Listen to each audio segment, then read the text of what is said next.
Et Staline poursuit ses livraisons au Reich. Depuis le pacte germano-soviétique, il a expédié en Allemagne des milliers de tonnes de pétrole, de chrome, de nickel. Ce qui a aidé Hitler à conquérir la France.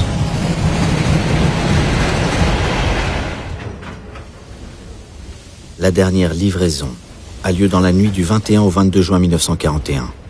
Ce dernier train transporte 1000 tonnes de blé. Il passe la frontière à minuit et à 3 heures du matin, sans déclaration de guerre, les premiers sapeurs de la Wehrmacht se glissent en territoire russe.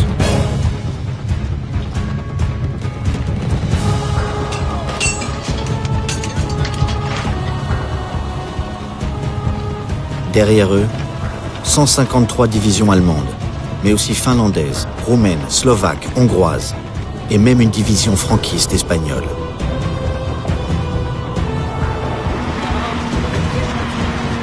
« 4 millions d'hommes, avec 600 000 camions, dont une bonne partie provient de l'industrie française, des Berlier ou des Renault.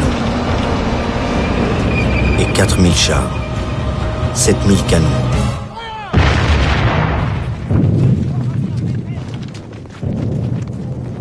« 3 000 avions. »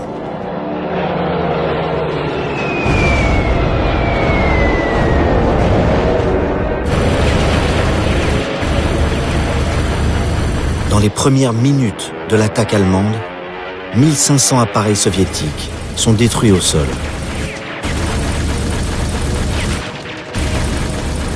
Dans les premières heures, 400 autres avions russes sont abattus en vol par les Allemands. Surprise, dépassée, l'armée de l'air soviétique semble rayée du ciel.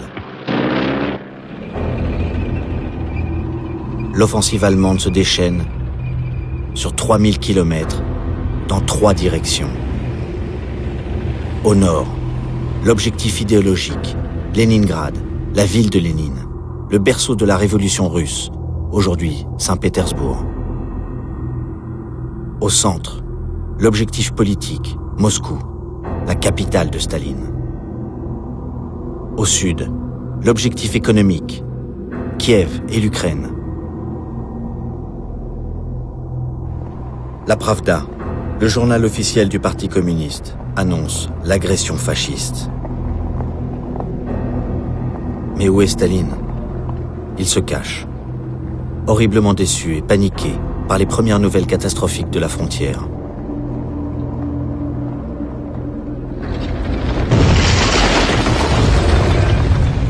L'avance des Allemands est foudroyante. Le lieutenant von Kageneck s'enthousiasme. Un spectacle incroyable s'offre à mes yeux. Tout notre régiment de panzer se déploie. Nos chars, hauts et fiers comme des bateaux, voguent sur une mer jaune de blé mûr.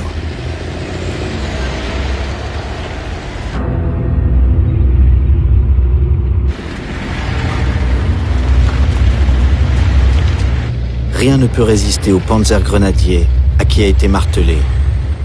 Vous allez sauver l'Occident des hordes asiatiques. C'est une croisade moderne contre la puissance des ténèbres, le judéo-bolchevisme.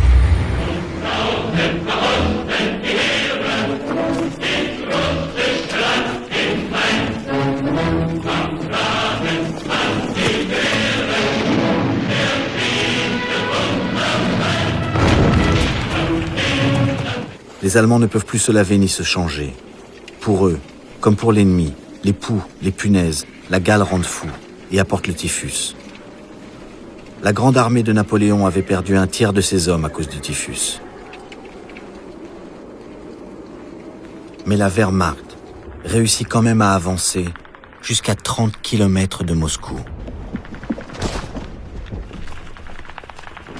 Et Hitler dit « Je raserai cette ville maudite et je la remplacerai par un lac artificiel, avec un éclairage central. » Les avant-gardes allemandes atteignent la banlieue de Moscou et même le terminus de la ligne d'autobus qui va jusqu'à la place Rouge.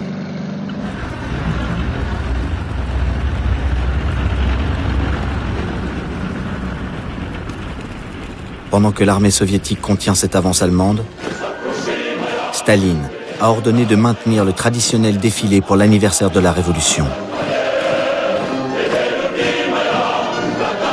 Pour galvaniser ses troupes, Staline prononce un discours où il fait appel à ce qui est interdit, le souvenir des grands soldats du tsarisme.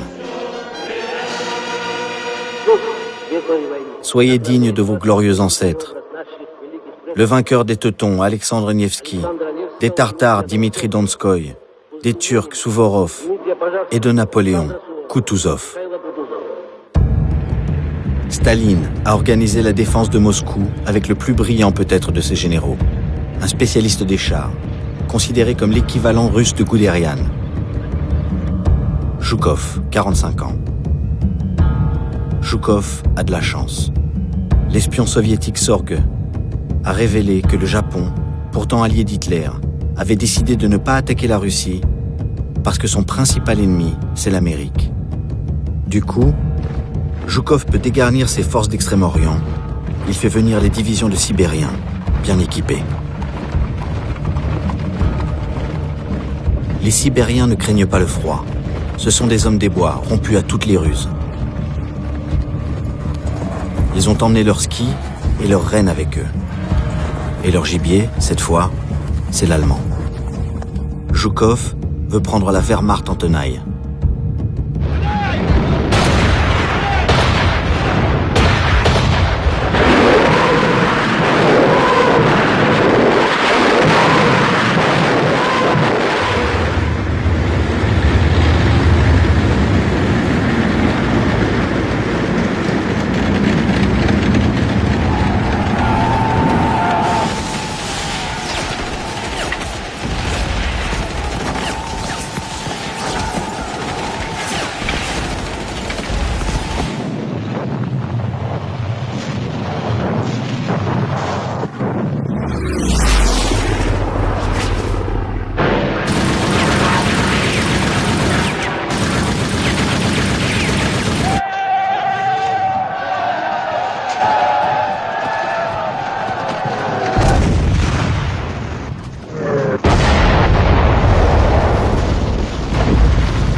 Ils partent pour la Sibérie.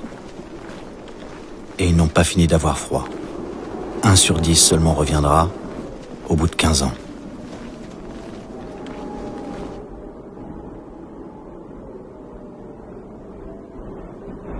August von Kageneck, lui, avait été grièvement blessé et évacué en Allemagne. Il écrit : La foi s'évanouit. Le doute devient obsession. La mort devient la meilleure amie, la seule amie de l'homme, car elle le délivrera de ses souffrances. Les Russes non plus n'ont pas fini de souffrir. Leur pays ravagé, les millions de morts et de prisonniers ont permis de sauver Moscou, mais la menace est toujours là.